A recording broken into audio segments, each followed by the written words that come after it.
السلام علیکم ورحمۃ اللہ وبرکاتہ۔ میں ہوں بلال خان، آپ دیکھ رہے ہیں MBK۔ Supreme court of Pakistan میں آج آسیہ مسیح کے حوالے سے فیصلہ سنا دیا گیا ہے۔ یہ پاکستان کا ایک انتہائی ہائی پروفائل کیس تھا جو کہ 295C کے تحت پاکستان کا پہلا ایک فیصلہ تھا جس میں سزائے موت سنائی گئی تھی آسیہ مسیح کو، لیکن تقریباً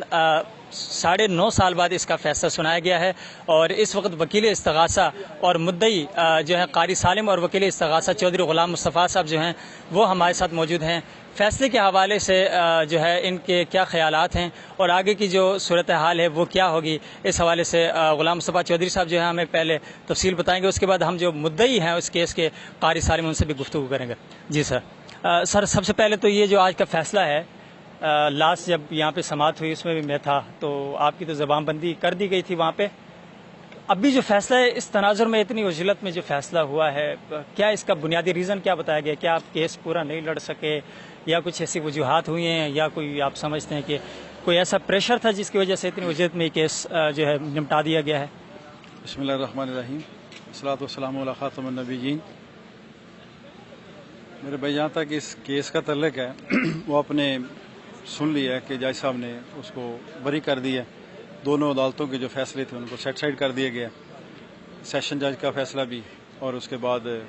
لاہور ہائی کورٹ کے ڈویژن بینچ کا فیصلہ بھی ایکوٹ کر دیا گیا۔ ڈیٹیل فیصلہ بھی آیا نہیں ہے کہ کون سی ریزن لکھی کیا وجوہات لکھی ہیں، اس کو دیکھیں گے، پھر اس کے بعد چلیں گے آگے۔ یہ ایک چیز میں کلیئر کر دوں کہ یہ 295C کا پہلا کیس ہے جس میں سزائے موت ہوئی ہے۔ اس وقت بھی ہمارے ختم ویلار فورم نے جو کیسز کنڈکٹ کیے ہیں ان میں کوئی کم و بیش 6 سے 7 کیسز ایسے ہیں جن میں نیچے سے ہائی کورٹ سے سزائے موت ہو چکی ہے اور کنفرم بھی ہو گئی ہے۔ ان کی اپیلیں اسی موضوع عدالت میں سپریم کورٹ میں پینڈنگ ہے۔ صحیح۔ اور نیچے ہائی کورٹ سے بھی کافی ساری سزائیں ہوئی ہیں اور قانون کے مطابق ان کو ہم نے پروسیڈ کیا ہے، جو ملزمان تھے ان کے خلاف اپنے کیسز ثابت کیے ہیں۔ جہاں تک اس کیس کا تعلق ہے تو اس میں 2 چیزیں کہ پہلے تو سب سے پہلا کنفیشن اس کا ملزمان نے جب نبی پاک صلی اللہ علیہ وسلم شان میں گستاخی کی ہے اور قرآن پاک کے بارے میں اس نے غلط الفاظ کہے ہیں، تو سب سے پہلا کنفیشن تو اس نے اپنے گاؤں میں کیا، اپنے گاؤں کے لوگوں میں، جس میں سارے معززین موجود تھے، گواہان تھے، مدعی تھا، اور وہ گواہ ہم نے پیش بھی کیے عدالت میں جنہوں نے ثابت کیا کہ واقعی اس نے جو ہے نا یہ جرم کیا ہے، اور ان پہ جرا بھی کی گیا ہر لحاظ سے۔ جرا کرنے کے بعد کسی گواہ کو شیٹر نہیں کر سکے، نہ جھوٹا ثابت کر سکیں۔ پھر اس کے بعد جب عدالت میں آ گئے، ان کے ہو گیا پرچہ درج ہونے کے بعد تفتیش میں آ گیا، تو ایس پی سید امین بخاری تھا، اس نے انویسٹیگیشن کی ہے۔ اس نے اسے کہا کہ اپنی صفائی میں لے کے آنا چاہتے ہو جو لے کے آؤ۔ پھر انہوں نے اپنے جو ان کی لیگل ٹیم تھی ان کو انہوں نے پیش کیا۔ پھر اس کا خامد عاشق مسیح تھا، وہ آیا، اس کو ایس پی امین نے کہا کہ بھئی آپ بتاؤ کہ آپ اپنی بیوی کی صفائی میں بائبل پہ قسم دینے کو تیار ہو؟ اس نے کہا جی میں تو یہ نہیں کروں گا، میں تو بائبل پہ قسم نہیں دیتا اپنی بیوی، یعنی اس کو بھی پتا تھا کہ اس کی بیوی نے جرم کیا یہ۔ پھر اس کے بعد معاملہ آ گیا عدالت میں، چلان بن کے جب عدالت میں ہے تو عدالت میں بھی اس نے جو ہے نا جو ایلیگیشن اس کے اوپر تھے، جو گواہان نے ثابت کیے کہ اس نے ہمارے سامنے مانا بھی ہے، ہمارے سامنے کہا بھی ہے، اس کو انہوں نے انکار نہیں کیا، نہ اس کے بارے میں کوئی ریبٹل دیا ہے، نہ اس کو کاؤنٹر کرنے کے لیے انہوں نے اپنی ڈیفینس ایویڈنس دی ہے، بلکہ اس کو چھوڑ کے یہ تک انہوں نے نہیں کہا کہ جس وقت وقوع ہوتا وہاں ملزمہ موجود نہیں تھی۔ ہمارا کیس یہ تھا کہ فالسے کے فصل میں ملزمہ نے دوسری خواتین کے سامنے نبی پاک صلی اللہ علیہ وسلم کی شان میں اور قرآن پاک کے بارے میں اس نے اہانت امیز الفاظ کہے ہیں، گستاخانہ الفاظ کہے ہیں، تو وہاں پہ ان کو وہاں پہ ملزمہ کا موجود ہونا، کھیت کی فصل میں گواہان کا موجود ہونا، پھر فصل کا مالک جو ہے اس کو بھی بلایا عدالت نے کہ آ کے گواہی دو، واقعہ بتاؤ کیا ہے، اس کو بھی انکار انہوں نے کیا۔ یعنی پہلی سٹیپ جو تھا جہاں پہ وقوع ہوتا وہ بھی ایڈمیٹڈ، پھر اس کے بعد گاؤں میں پنچایت ہوتی ہے، پنچایت بھی ایڈمیٹڈ ہے کہ اس میں یہ ملزمہ کو بلایا گیا، ملزمہ کا آنا ایڈمیٹڈ ہے، گواہان کا وہاں پہ موجود ہونا اور اس کا ماننا، تمام چیزیں ایڈمیٹڈ ہیں، یہ ریکارڈ بتا رہا ہے اس کو۔ پھر اس کے بعد جب یہ ہو گیا معاملہ تو تمام علاقے کے لوگوں نے بڑا پیسفلی جا کے اس کو پولیس کے حوالے کر دیا اور پرچہ درج کروا دیا۔ پھر ایس پی کے سامنے بھی انہوں نے مانا، تفتیشی افیسر کے سامنے مانا کہ جی میں نے یہ جرم کیا ہے۔ پھر اس کے بعد عدالت میں آ گئے۔ پھر جب ملزمہ سے عدالت نے کہا کہ آپ کے خلاف یہ پرچہ کیوں درج کیا گیا، انہوں نے پرچہ کیوں کروایا، آپ کو کیوں اس اتنے بڑے جرم میں جو ہے نا آپ کو انہوں نے پکڑوا دیا ہے، گواہوں نے آپ کے خلاف کیوں گواہی دی ہے، اس کی وجہ بتاؤ، تو کوئی وجہ نہیں بتا سکی وہ۔ حالانکہ اکثر یہ شور شرابہ کرتے ہیں کہ جناب یہ قانون کا مس یوز ہو رہا ہے، ذاتی معاملات اپنے سیٹل کرنے کے لیے پیسوں کا جھگڑا ہوتا ہے، زمین کا جھگڑا ہوتا ہے، تو کوئی ایسا کسی گواہ کو نہ کویشچن کیا گیا، نہ اس نے اپنے ڈیفینس میں ایسی چیز کو بتائی کہ جی میرا یہ مکان تھا، اس پہ قبضہ کرنا چاہتے تھے، میں نے ان سے پیسے لینے تھے، پیسے مارنے کے لیے انہوں نے کر لیا، ایسی کوئی بات نہیں ہوئی۔ تو ہم نے تو اپنا کیس ثابت کیا، تو پھر ایڈیشنل سیشن جج صاحب تھے، انہوں نے اس کو سزائے موت دی۔ پھر اس کے بعد ہائی کورٹ میں ہم نے ثابت کیا، اور انہی دونوں عدالتوں میں جو شہادتیں موجود تھیں وہی ساری عدالتیں ہم نے ادھر آگئی اس عدالت میں، وہاں پہ ہم نے یہ ثابت کیا کہ جناب یہ ملزمہ نے الفاظ کہے ہیں اور اس کی موجودگی، وقوع کا وقت، ٹائم، دن، ہر چیز جو ہے نا وہ ایڈمیٹڈ ہے۔ تو اس کے باوجود جو فیصلہ آ گیا، ابھی کافی اس کی لیتے ہیں، پھر پڑھ کے دیکھتے ہیں اس میں کیا معاملہ ہے، اگر کوئی ریمیڈی بنتی تو ضرور اویل کریں گے انشاءاللہ۔ اچھا سر، دوسرا جو لاسٹ جو اس کی ہیئرنگ ہوئی ہے اس کے دوران جج صاحبان نے ریمارکس میں یہ بات کہی کہ 5 دن بعد جو ہے اس کی FIR درج ہوئی ہے۔ اس کے پیچھے جو لیگل جو ہے وہ پوائنٹ کیا ہے؟ جیسے کہ آپ نے بتایا کہ اس پہ SP لیول کا بندہ جو وہ انویسٹیگیٹ کرتا ہے، کیا اس انویسٹیگیشن میں اتنے دن لگے تھے یا پھر یہ جو ہے کسی اور سبب سے 5 دن بعد جو ہے FIR درج ہوئی؟ ایک تو بات ہوتی ہے کہ جتنے دن کا ڈیلے ہوتا ہے نا، لیگلی طور پہ اس کو ایک دن جو ہے نا ایکسپلین کرنا پڑتا ہے کہ اگر آج وقوع ہو رہا ہے تو اب اس کی 5 دن کے بعد یا 2 دن کے بعد FIR کیوں درج کروا رہے ہیں۔ تو ہم نے یہ FIR میں بھی لکھ دیا تھا کہ جب یہ وقوع ہوا ہے ہم نے معاملے کو اپنے طور پہ ہر ممکن احتیاط کی ہم نے کہ کوئی معاملہ، کیونکہ نبی پاک صلی اللہ علیہ وسلم کی ذات کا معاملہ تھا، مسلمان کے سامنے اس سے بڑھ کے اور کوئی چیز نہیں ہے، اس کی جان مال ہر چیز قربان ہو جاتی ہے۔ تو اس کیس میں دیکھیں گے کہ جو بچیاں گواہی دینے کے لیے آئی ہیں وہ باپردہ، کبھی دیہاتی خواتین ہیں، وہ کبھی تھانے کچہری میں نہیں گئیں، لیکن نبی پاک صلی اللہ علیہ وسلم کی حدیث مبارک ہے نا کہ کوئی بندہ اس وقت تک مسلمان نہیں ہو سکتا جب تک آپ صلی اللہ علیہ وسلم کی ذات اس کے لیے اس کی جان مال ہر چیز سے زیادہ عزیز نہیں ہو جاتی۔ تو بینگ اے مسلم ان خواتین نے اس چیز کو سامنے رکھا کہ ہماری ذات کچھ نہیں ہے، ہماری عزت اگر ہے تو آپ صلی اللہ علیہ وسلم کی عزت کے ساتھ ہے، اگر ہم آپ صلی اللہ علیہ وسلم عزت و ناموس کے لیے جائیں گے تو پھر سب کچھ ہمارا ہے، اگر ہم اس کے لیے نہیں اٹھیں گے تو پھر کچھ بھی نہیں ہے۔ عدالتوں میں بھی گئیں، سارا کچھ ہوا، تو ڈیلے کا معاملہ جو ہے وہ نے بھرپور طریقے سے وہاں پہ ایکسپلین بھی کیا۔ پھر ہم نے جب انہوں نے جرح کی تو ہم نے وہاں پہ بھی بتایا کہ معاملہ جب ہوا انہوں نے خاصا ایسا معاملہ آ جائے جی، تو ڈیلے ہم نے پورا ایکسپلین کیا۔ بلکہ عدالت میں پھر ہم نے کچھ کیس لا بھی پیش کیے تھے، سپریم کورٹ کے ریفرنس پیش کیے تھے کہ اگر کیس ثابت ہوتا ہے، گواہان موجود ہیں اور کیس کو مکمل طور پہ گواہان مدعی ثابت کرتے ہیں تو پھر ڈیلے جو ہے نا وہ کوئی معنی نہیں رکھتا۔ چودھری صاحب جو ہے اس کا ڈیٹیل جب ورڈکٹ آئے گا اس کو آپ پڑھیں گے، اس کے بعد آپ کو لگتا ہے کہ کوئی ایسا پوائنٹ شاید آپ کو ملے گا کہ آپ دوبارہ، کیا یہ ممکن ہے کہ آپ سپریم کورٹ میں اپیل کر سکیں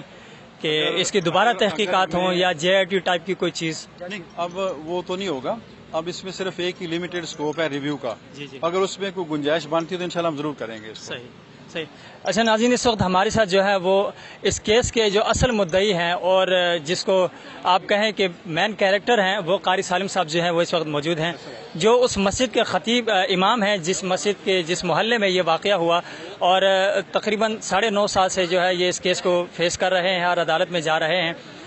گزشتہ دنوں جو ہے وہ سوشل میڈیا کے اوپر کچھ ایسی باتیں جو ہے وہ وائرل ہو رہی تھیں، اور یہ چیزیں میں نے نوٹ کی کہ ان لوگوں کی طرف سے جو کہ عاصم مسیح کی زیادہ طرفداری کرتے ہیں کہ شاید یہ قاری صاحب جو ہے ان کو کوئی ذاتی ایشو تھا، کوئی ایسی پرابلم تھی، وہ جو ہے آج پہلی دفعہ بھی میری ان سے ملاقات ہو رہی ہے، آپ کے سامنے بھی شاید پہلی دفعہ میں ان کو لے کے آ رہا ہوں، اور یہ تفصیل بتائیں گے اس واقعے کی ہوا کیا تھا، اور ابھی تک انہوں نے جو پوری جو یہ جو دورانیہ گزرا ہے ان کا، اس کے بعد جو فیصلے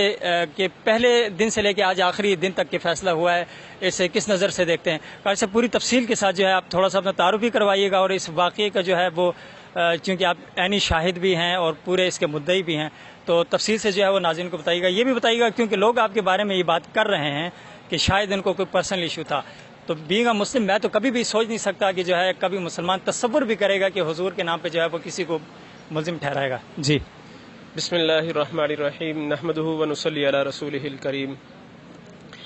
میرا نام قاری محمد سالم ہے، میں اس گاؤں اٹاں والی کے اندر امامت کے فرائض سر انجام دے رہا ہوں،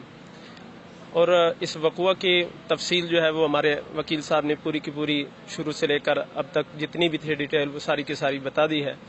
تو یہ جو ایشو ایک اٹھایا جاتا ہے جو آپ نے مجھ سے کویسچن کیا ہے کہ کہا جاتا ہے کہ اپنا ذاتی کوئی ایسا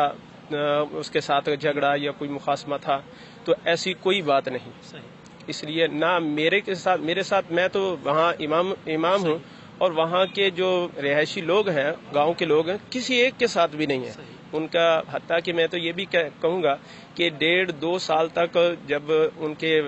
رشتہ دار، ان کے بھائی، اس کی بہنیں جو ہیں وہ وہاں کام کرتے رہے اور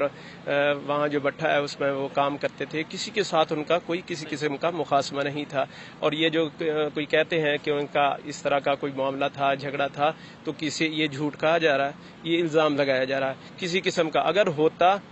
تو کہیں پر اس کو وہ ثابت کرتے، اس لیے کہ یہ اس کے اندر کورٹ کے اندر بھی یہ سوال کوشچن کیا گیا تھا، سیشن کورٹ میں، پھر ہائی کورٹ میں، ہائی کورٹ کے اندر بھی، اور اس کے اندر وہ ثابت نہ کر سکے. اگرچہ وہ باہر لوگ وہ کہتے ہیں کہ یہ ذاتی جھگڑا تھا، لیکن جب کورٹ کے اندر ان سے پوچھا گیا تو وہ ثابت نہ کر سکے کہ یہ کوئی. آپ اس چیز کے عینی گواہ تھے جب اس نے پنچایت کے سامنے، پھر سید امین بخاری کے سامنے، کیونکہ آپ سارے اس پروسیس میں مین کیریکٹر تھے، مدعی بھی ہیں، پھر آپ کی مدعیت میں یہ کیس جو ہے سپریم کورٹ تک آیا، تو جو ہے وہ آپ کے سامنے بھی اس نے زبانی اس بات کا اقرار کیا ہے کہ میرے سے یہ گناہ سرزد ہوا ہے. جی، جو ہم نے پنچایت بلائی تھی نا، تو پنچایت کے اندر میں بھی موجود تھا، تو میرے سامنے جو ہمارے گاؤں کے بزرگ تھے انہوں نے اس سے پوچھا تھا کہ اب بتلاؤ تمہیں ہماری طرف سے کوئی کسی قسم کا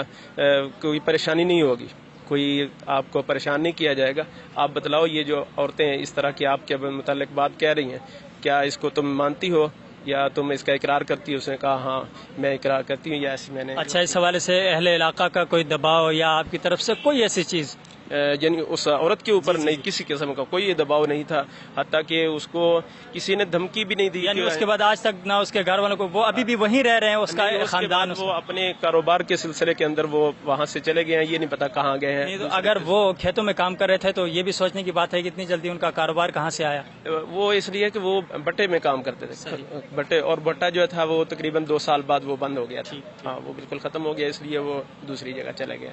صحیح. یہ قاری صاحب جو ہے، قاری سالم صاحب، انہوں نے اپنی جو ہے پوری ڈیٹیل آپ کے سامنے رکھ دی ہے. میرا لاسٹ کوشچن جو ہے وہ چودھری صاحب سے ہے کہ سر کیا سائیڈ ایفیکٹس ہوں گے اس کے، کیا دیکھ رہے ہیں آپ، یہ صورتحال کہاں جائے گی؟ یہ تو خبریں یہ ہے کہ پورا پاکستان بند ہے اور کراچی، لاہور، یہ سارا. ابھی تو میں ادھر آپ کے قابو میں ہی ہوں، ٹھیک ہے، مجھے نہیں پتا باہر کی خبر کیا، میں نے تو فون بھی کوئی نہیں اٹینڈ کیا.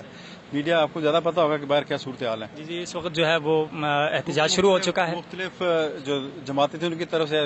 رد عمل کا تو پہلے بھی وہ کہہ رہے تھے کہ اگر کوئی فیصلہ ٹھیک نہیں آئے گا تو پھر ہم کچھ کریں گے. تو اب کیا ہوا مجھے نہیں پتا اس کا. تو آپ کے اس کے جو نتائج ہیں وہ آپ کو کوئی مثبت تو نظر آ رہے ہیں کیا کہ دیکھیں؟ ایسے فیصلے کو ایکسیپٹ نہیں کرتا کہ نبی پاک صلی اللہ علیہ وسلم کی شان میں گستاخی ہو اور اس کے جو مجرم ہے اس کو چھوڑ دیا جائے. کسی مسلمان کے لیے یہ گوارا نہیں ہے. ٹھیک ہے، بہت شکریہ چودھری غلام مصطفیٰ صاحب. اور آج کی جو تفصیل تھی وہ میں نے آپ کے سامنے رکھ دی ہے، اور یہ جو اصل کردار تھے قاری سالم وہ بھی موجود ہیں. اس کیس کو لے کر چلنے والے آج تک 950 سال بعد اس کا فیصلہ سنایا گیا، اور اس کے بعد جو ہے اس فیصلے کے نتائج کیا ہوں گے عوام کے اوپر یا مذہبی حلقوں میں اس کے کیا اثرات ہوں گے، یہ آنے والے دنوں میں جو ہے وہ ہمارے سامنے صورتحال واضح ہو جائے گی. اب تک کے لیے اتنا ہی، مجھے اجازت دیجیے گا. اللہ نگہبان.